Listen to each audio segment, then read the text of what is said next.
चटपटा खाଇବା ପାଇଁ ଇଚ୍ଛା ହଉଛି।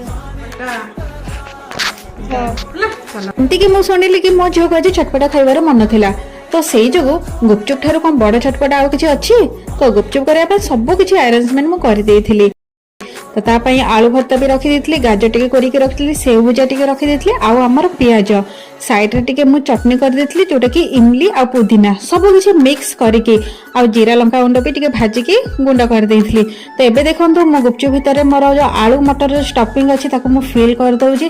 ଆଉ ଆଜି ଦହି ଗୁପଚୁପ ଟା ବହୁତ ହି ଟେଷ୍ଟି ଲାଗିବ। ହେଲେ ଦହି ଗୁପଚୁପ ନାଟା, ବଟ୍ ଆମ ପାଖରେ ଦହି ନାହିଁ, ତ ଏଇଟା ହେଲା ଚଟପଟା ଗୁପଚୁପ। ଠିକ ଅଛି, ତ ୟା ପରେ ମୁଁ ଟିକେ ଗାଜର ପକେଇଦେଲି ଗାର୍ନିଶ ପାଇଁ, ଟିକେ ପିଆଜ ପକେଇଦେଲି। ତାପରେ ଆମର ଯୋଉ ଏଠି ଇମଲିର ଚଟନି ଅଛି ନା, ମାଇ ଗଡ୍ ଏତେ ଟେଷ୍ଟି ହେଇଥିଲା, ମୁଁ ଆପଣଙ୍କୁ କଣ କହିବି। ବଟ୍ ଟିକେ କର୍ନଫ୍ଲୋର ଟିକେ ଅଧିକ ହେଇଯାଇଥିଲା ବୋଲି ଟିକେ ମୋଟା ହେଇଥିଲା, ବଟ୍ ସେଇ ଭୁଜିଆ ପକେଇକି ଏବେ ମୁଁ ଟେଷ୍ଟ କରୁଛି।